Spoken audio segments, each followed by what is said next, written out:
Good morning, Pioneers. I'm Scarlett. And I'm Ava. Welcome to this week's edition of the Pioneer Press. Let's kick things off with Mrs. Rogers telling us the NJHS voting results.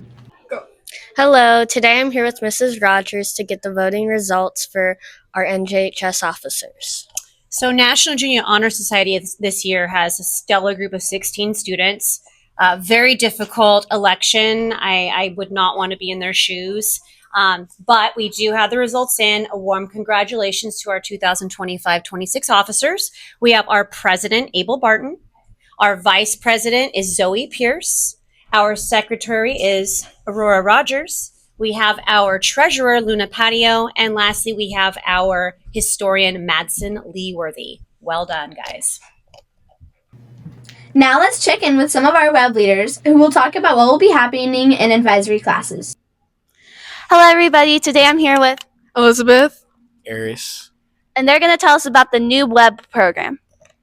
The web program is basically helping sixth graders with teamwork in the classroom and kind of getting to know the school.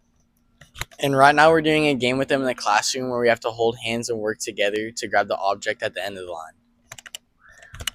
Thank you for your guys' time. Now let's talk about something a lot of students are really looking forward to, the Washington, D.C. trip. There will be a parent meeting in room N17 at 5:30 p.m. on October 16th. If you have any questions, please talk to Miss Hill. Next up, we had the chance to meet someone new in our building, our awesome new librarian. Hi, I'm Zoe Pierce, and I'm here with... Mrs. Geyer. What did you do before you came to Jolene? I have been a librarian for half my life. So I was at Winchester, where I was actually a student there, and I watched them build the library, and I knew then I wanted to be a librarian. So that's where I spent most of my career, is at Winchester being the librarian. So I know a lot of the students that here at Jolene because they were my students at Winchester.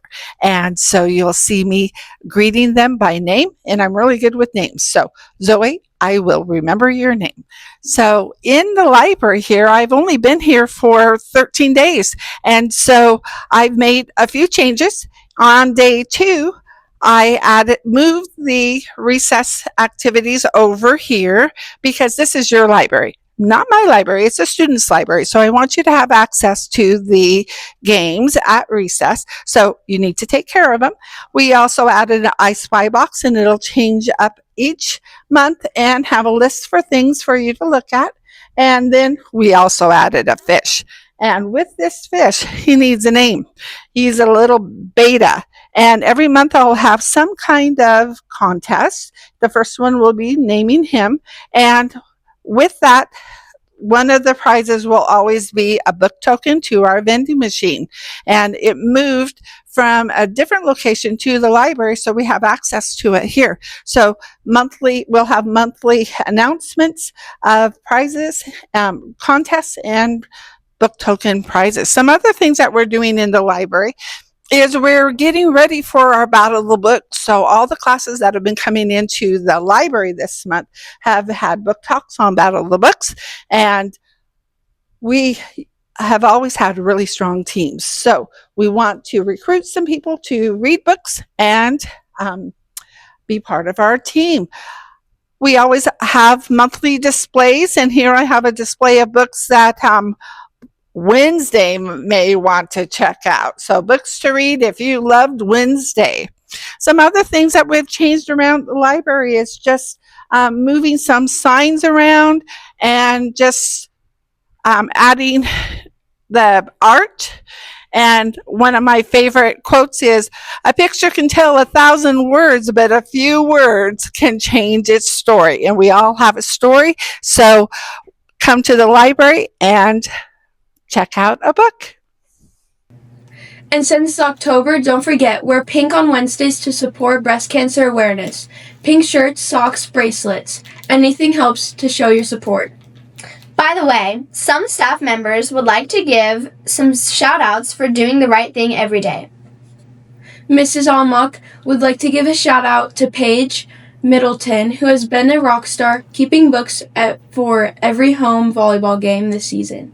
She's been a huge help in ensuring these competitions can happen and that they run smoothly.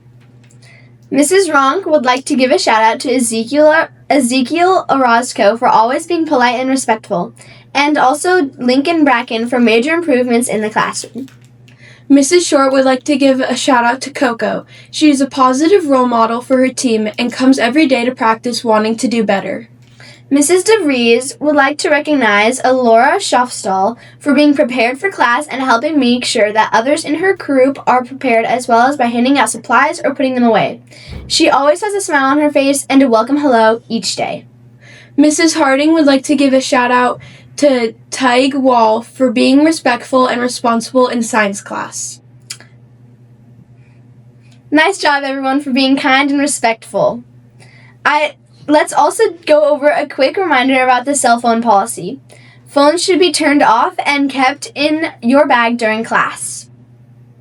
Let's go to Mrs. Pope to hear more about Bullying Prevention Month, what it is, how to recognize it, and what we can all help to stop it by standing up to others and being kind. Good morning, everyone. This is Mrs. Pope, one of your school counselors, and I'm here with a quick message about kindness. Here at Joe Lane, we have 602 students, and we have more than 60 staff members. And I want you to consider that each one of us has our own things that we are working with. Among our own student population and staff, we have people that are living with ADHD, cancer, diabetes, cerebral palsy, dyslexia, asthma, autism, seizure disorders. We also have students with unique personal characteristics. Some are tall, some are short, some are thick, some are thin. Some of us have acne, scars. There's a few students here with broken bones currently. We have a student who lost a finger recently. Some of us have different skin colors, hair textures, eye shapes, and ethnic backgrounds. Some students and staff are going through difficult life circumstances such as divorce, maybe the loss of a loved one. Some of us are experiencing self-esteem issues, identity issues, anxiety, depression, losing friends, or struggling in school. The rule is simple. If somebody can't change something about themselves in 30 seconds, then it doesn't need to be commented on. It's pretty easy.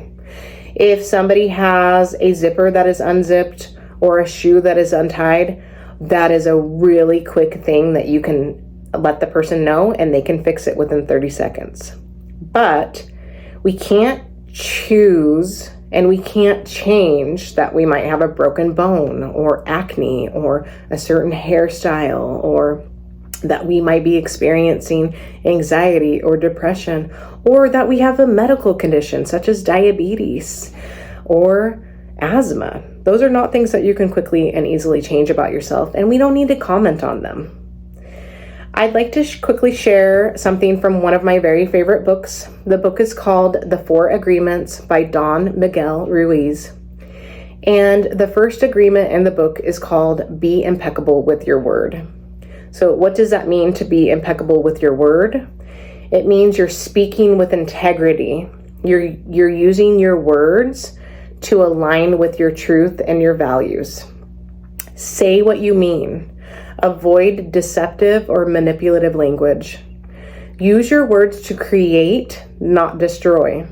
Remember that words shape thoughts, feelings, and reality for yourself and others. Avoid negative self-talk. Don't use your words to criticize, judge, or blame yourself or others. Refrain from gossip. Gossip misuses the powers of words, creating harm and negativity. There's really nothing good that can come from gossip. Use your words for love and truth. Direct your language towards compassion and growth. And finally, this is really important, you need to take responsibility for your words. Understand that your words have lasting power. And if you do hurt somebody with your words, take responsibility for that and repair that relationship so that we can move forward. Thank you so much and have a wonderful day. Thanks, Mrs. Pope. We all need to remember to be better to everyone, and treat people with kindness. Also, don't forget to take care of your Chromebooks. Any damage could mean a repair fee, so treat them with care. All right, now it's time for Saren with the joke of the week. Today I'm here with Mrs. Frick for Joke of the Week. What did one wave say to the other? What? Nothing. It just waved. There are also a few school fundraisers going on this month, so make sure to check them out. All the money raised goes towards school activities, clubs, and events we all enjoy. Final week for Fun Pasta. Our Fun Pasta fundraiser ends this Friday, October 24th. Sell in person with your order form. Collect money up front or online using the QR code on your sheet. Prizes: $5 gift cards for every 10 items, 50 for the top seller in the school, and 25 for the top sellers in the other 2 grades. Turn in order forms and your money to your advisory class. The advisory class with the most sales will win a donut party. So we write our name, John Smith, and the phone number. Then we write our email, and then our teacher, our advisory teacher. So my advisory teacher is Mrs. Martin. And then you get the name of the person who wants pasta. So let's say the person who wants the pasta is Joe, and his last name is Mama. And his phone number is 467. And then we check which one he wants. So this guy, he really likes cats. So we're going to check cat pasta box and the dinosaur pasta box. And then we mark total items to total money. And then here's the pasta catalog. So if he wants cat pasta and dinosaur pasta, that would amount to $14. And if you want to sell online, you can also scan the QR code. If there's people from far away, you can send them pasta through the mail. And once you finish all of your pasta orders, you can go to total items, and then total dollars, and there you have it. Next up, we are going to ask some students random questions at lunch. You never know what people are going to say, and that's what makes it so fun. Hi, I'm here with Chloe. Erica, what would you do if every time you told a lie, your hair grew 1 inch? Oh my god, I would be Rapunzel. I don't lie that much, so I feel like my hair would stay pretty short. Nice. Fun. That's a wrap up for this edition of the Pioneer Press. See you next time. Go!